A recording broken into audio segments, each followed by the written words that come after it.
Hello दोस्तों, आप सबका स्वागत है आपका YouTube channel super study tutorial में। तो दोस्तों, मैं हूं आफ्ताब आलम और आज क्लास 10th के मैथ का एक नया लेसन स्टार्ट करेंगे, two variable linear equation. Okay, यानी कि हम लोग दो चर वाले रैखिक समीकरण युग्म को स्टार्ट करेंगे। बहुत ही बढ़िया है। तो आइए देखते हैं। क्लास 9th में हम लोग सीखे थे इस तरीके के कि ax plus b equal to 0। तो जिसमें एक वेरिएबल हो उसको हम लोग क्या कहते हैं, एक चर वाले रैखिक समीकरण। Okay, one variable linear equation. इसमें शर्त है कि a जो है 0 के बराबर नहीं होनी चाहिए और इसका जो हल है केवल और केवल एक ही होगा। ओके, जैसे यहाँ पर एग्जांपल देखिए, 3x प्लस 5 इक्वल टू 0 हो तो यहाँ पर हम 3x इक्वल टू -5 कर सकते हैं और x इक्वल टू -5/3। तो यहाँ पर x का वैल्यू केवल एक ही आया। ओके, और इसमें एक चर है। ओके, और यहाँ पर अगर 3 जो है, अगर ऐसे लिखते हैं 0 into x plus 5 equal to 0, तो यहाँ पर 0 और x में मल्टीप्लाई होता तो केवल 5 होता, जो कि गलत हो जाता। ओके, इसलिए यहाँ पर कह दिया गया है कि a 0 के बराबर नहीं होनी चाहिए और केवल एक ही वेरिएबल है x, इसलिए इसको एक चर वाले रैखिक समीकरण कहते हैं।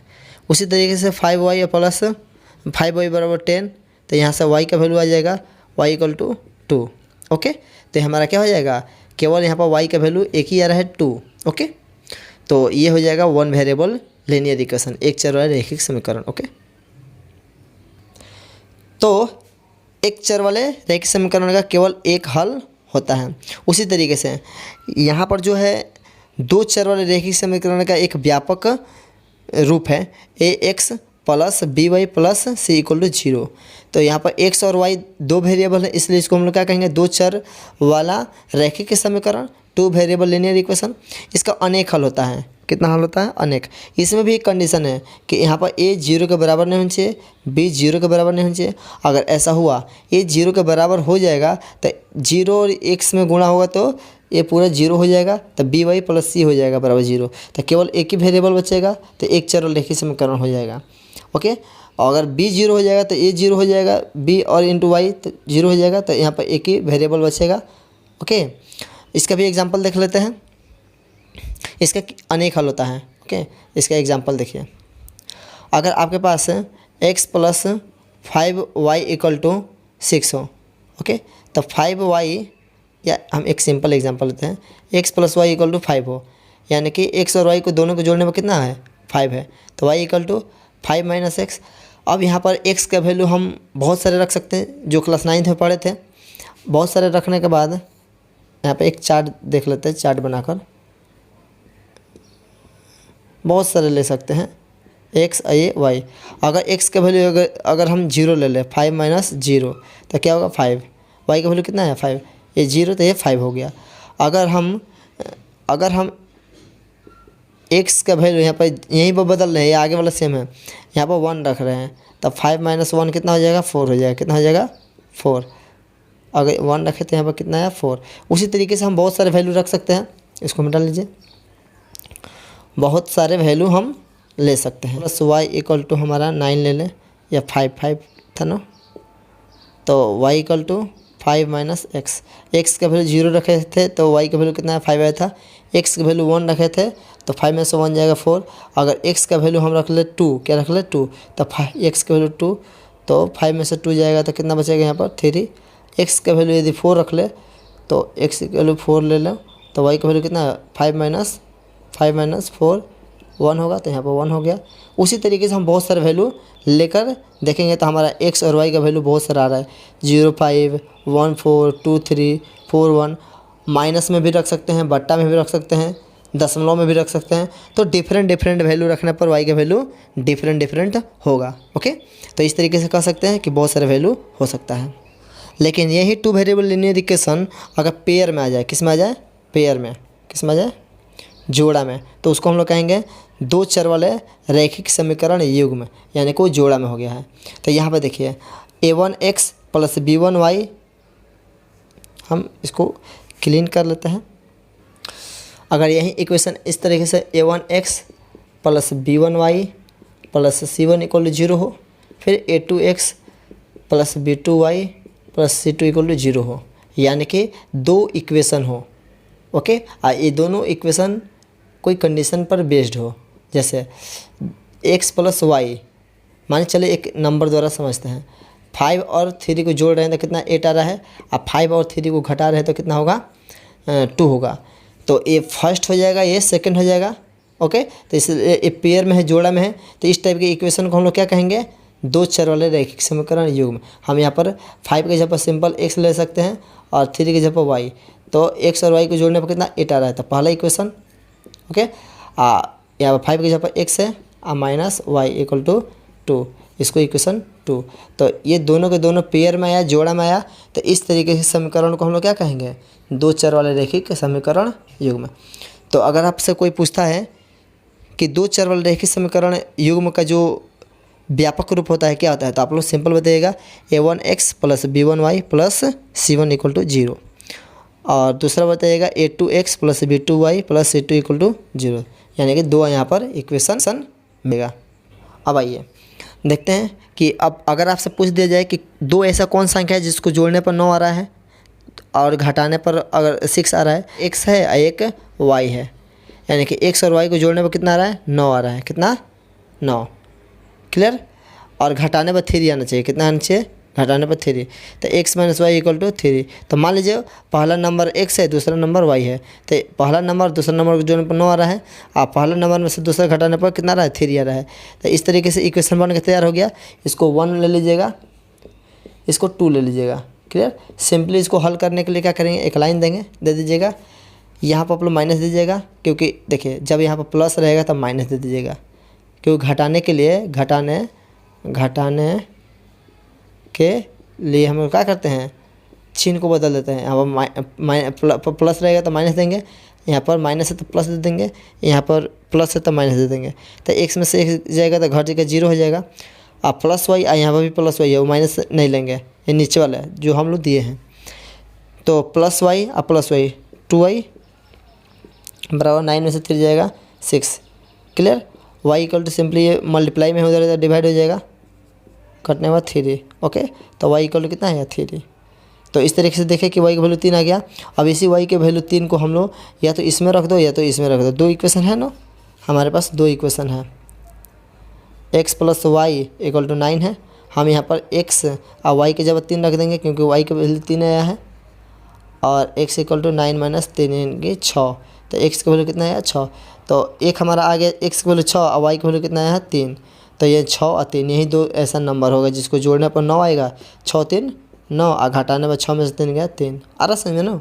तो इस तरीके से हम लोग दिए हुए कंडीशन के आधार पर हम लोग उस नंबर को प्राप्त कर लिए कि वैसे दो संख्या है 6 और 3, जिसको जोड़ने पर कितना आएगा 9 और घटाने पर कितना आएगा 3।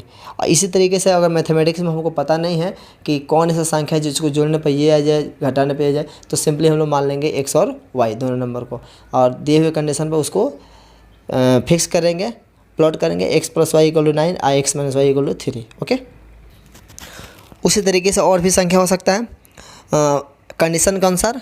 यदि बोलेगा कि ऐसा संख्या है जिसमें पहला संख्या को दोगुना करे, तो मान लीजिए पहला संख्या x है उसको दोगुना कर लिए, दोगुना के लिए 2 से मल्टीप्लाई करना पड़ेगा, और दूसरा संख्या को 3 गुना कर रहे हैं।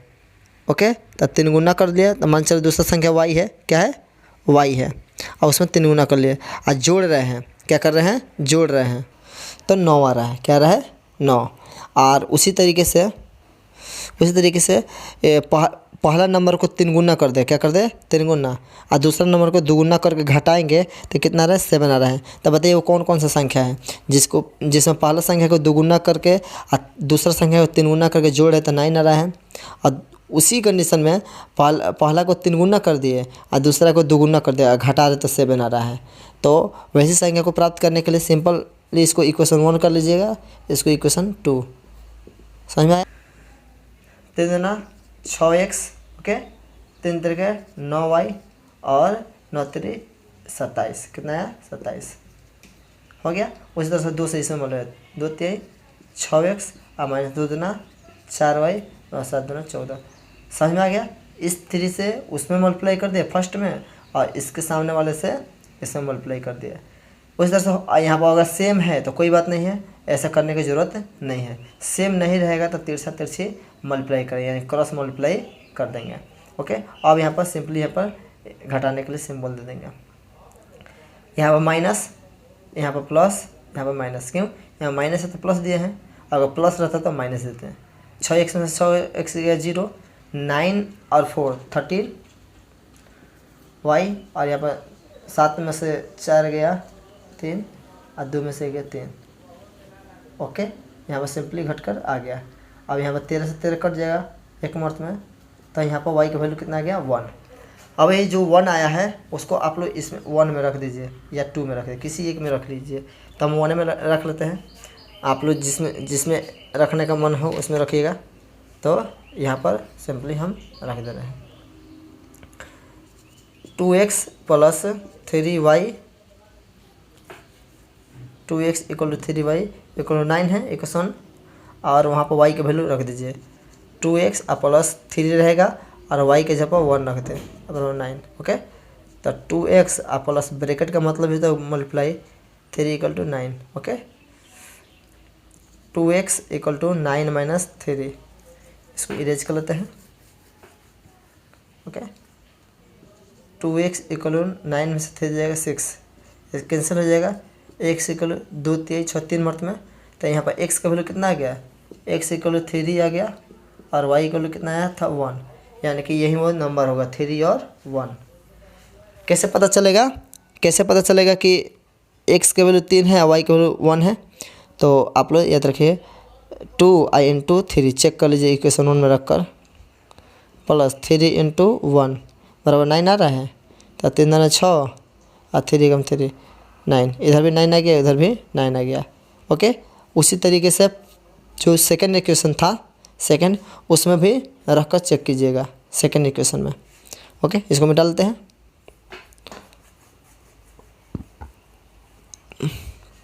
सेकंड इक्वेशन क्या था, 3x minus 2y equal to 7 था।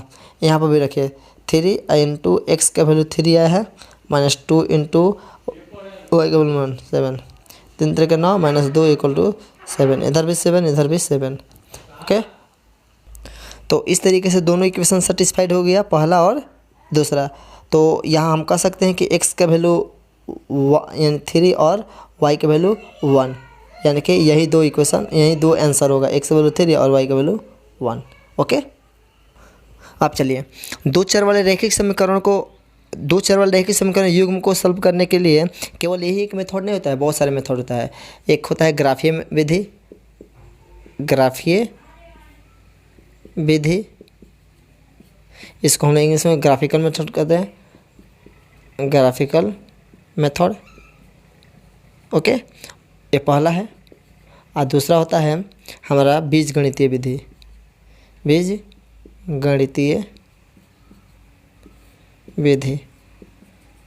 यानी कि इसको हम लोग अलजेब्रिक मेथड नाम देते हैं। क्लियर? तो आइए सीखते हैं अलजेब्रिक मेथड को, ग्राफी मेथड को। देखिए, ग्राफी विधि को जब सॉल्व करेंगे तो इसमें 2 टाइप के इक्वेशन मिलेगा। कितने इक्वेशन? 2। एक पहला मिलेगा हमारा संगत समीकरण, इसको हम लोग एक और नाम देते हैं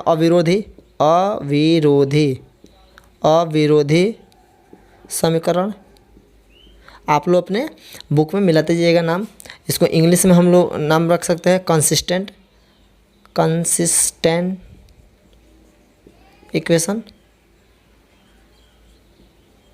ओके, एक और समीकरण मिलेगा, उसका नाम रखेंगे असंगत, इसको एक असंगत समीकरण। और एक और नाम रख सकते हैं यानी कि विरोधी, एक ये नाम हुआ, एक ये हुआ, विरोधी समीकरण। इसको इंग्लिश में नाम देते हैं इनकंसिस्टेंट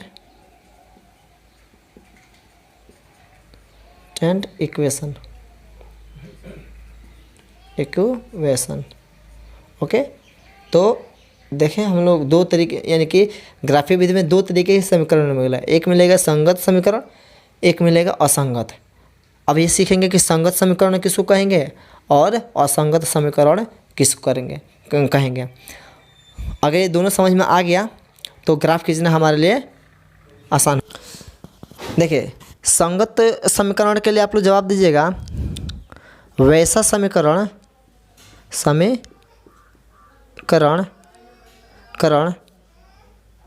जिसका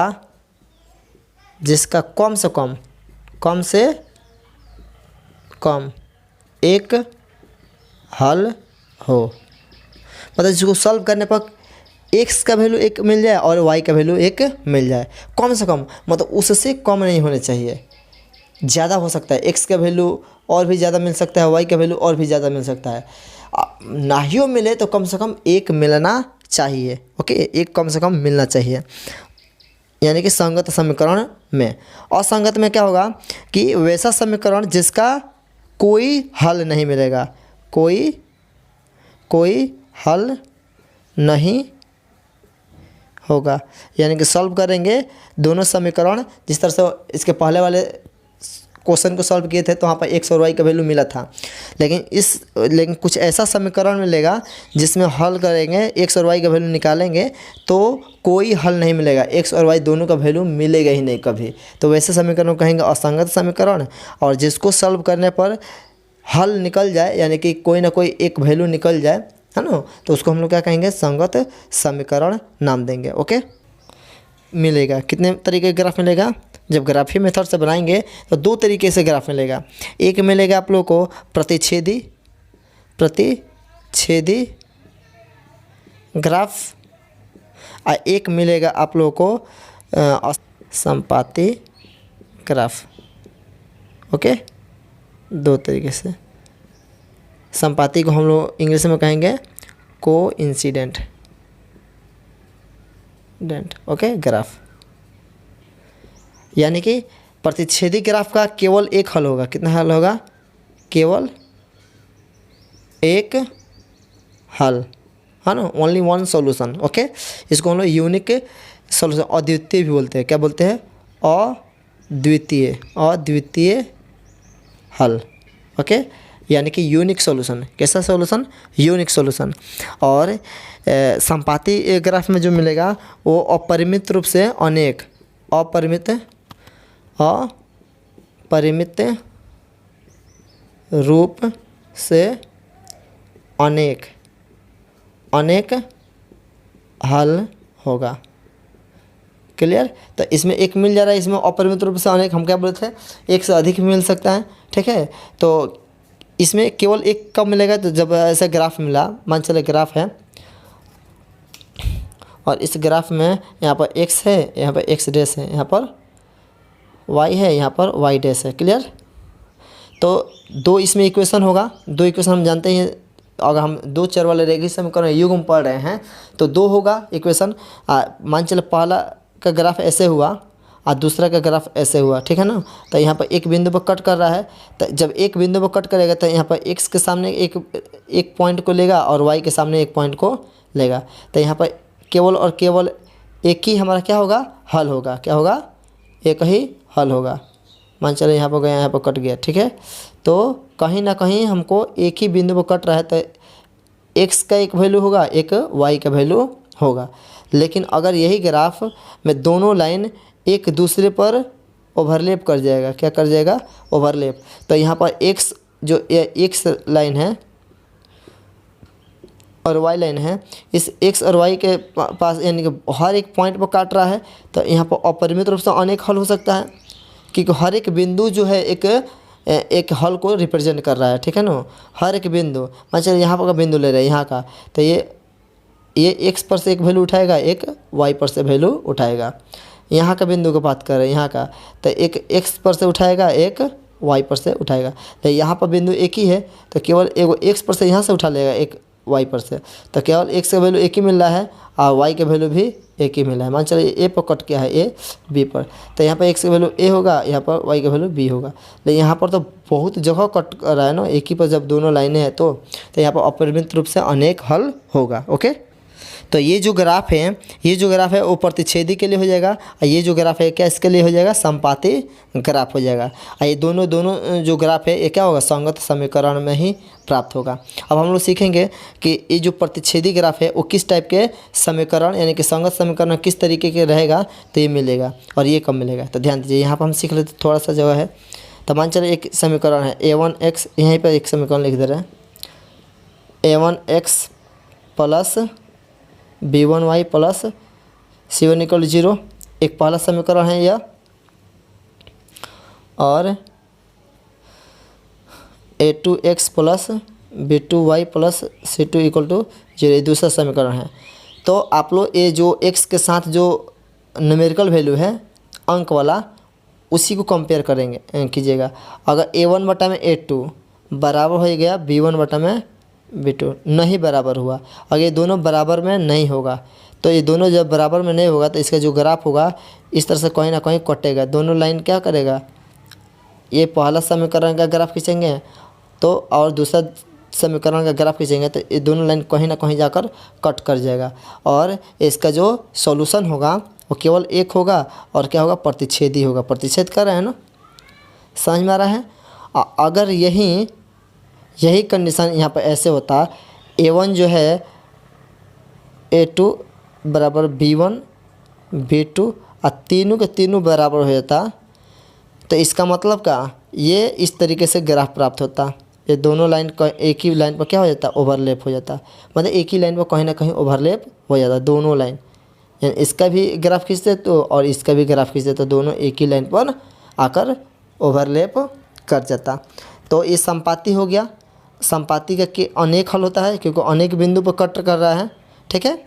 और कब संपाती होगा, तो जब तीनों रेशियो क्या हो, बराबर हो, a1 बटा में a2 b1 बटा में b2 और c1 बटा में c2 तीनों बराबर हो जाए तो संपाती होगा। अब चलिए एक एग्जाम्पल द्वारा समझते हैं।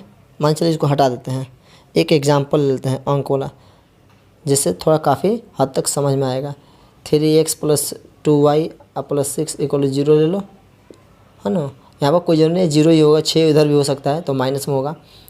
2x प्लस 3y माइनस 6 = 9 कर दो 0, ठीक है ना।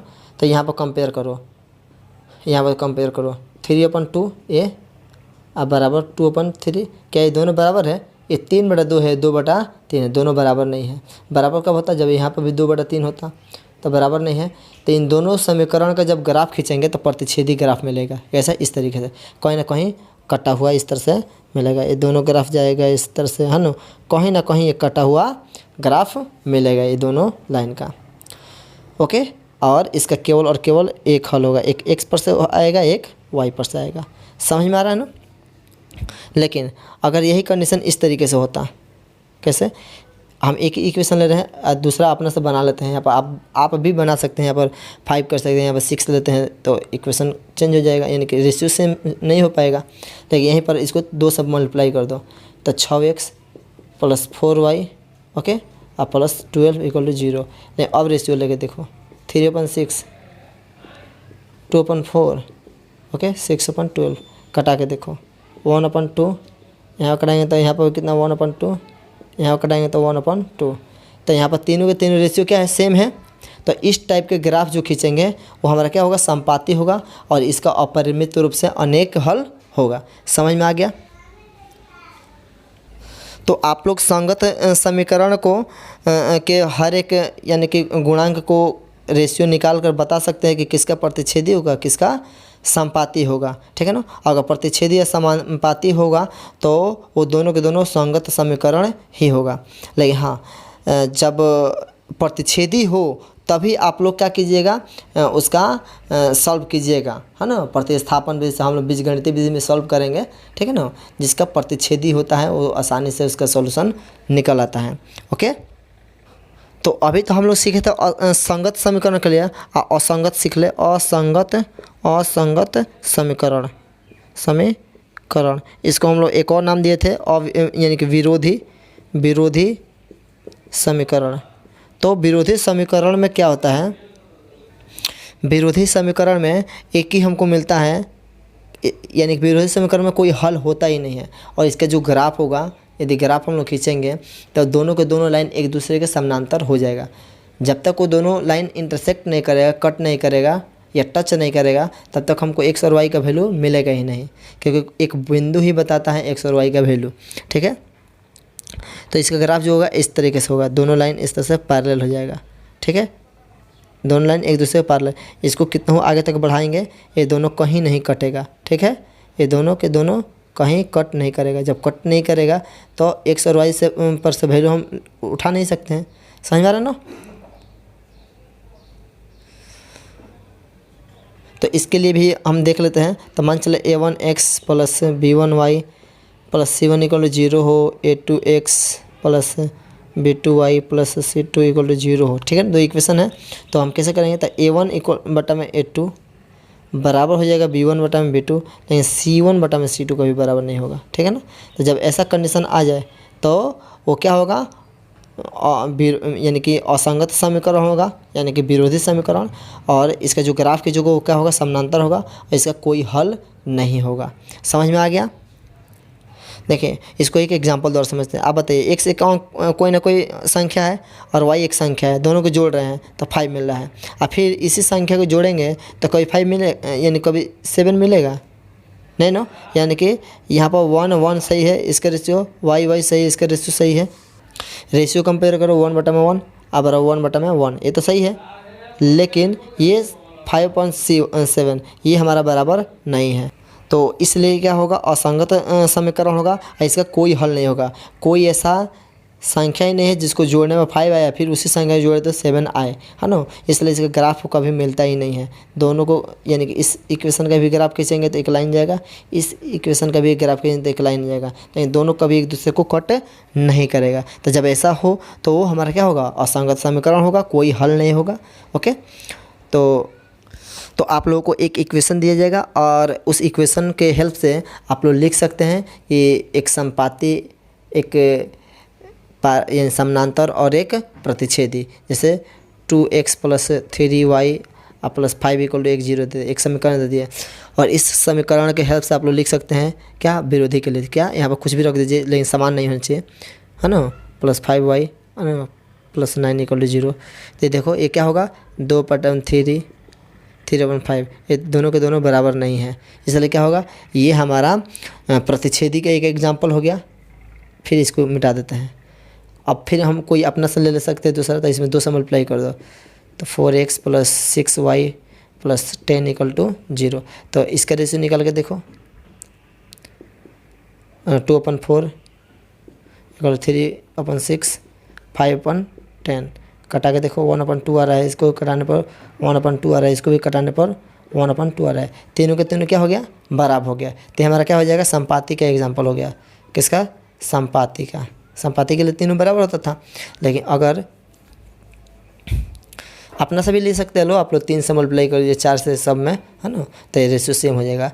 यहाँ पर आप लोग 2x प्लस 3y, चाहे यहाँ पर 4x प्लस 6y, यहाँ पर यहाँ पर 9 8 कुछ कर दीजिए, है ना, उसको मल्टीप्लाई ही मत कीजिए।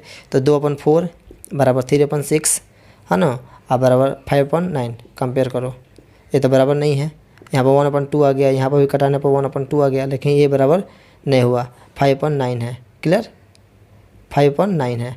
अब बताइए, तो जब ये बराबर हो गया, तीसरा नहीं बराबर हुआ, C1/C2 नहीं बराबर हुआ, तो क्या हो जाएगा? असंगत समीकरण हो जाएगा। क्लियर? इसका कोई हल नहीं होगा।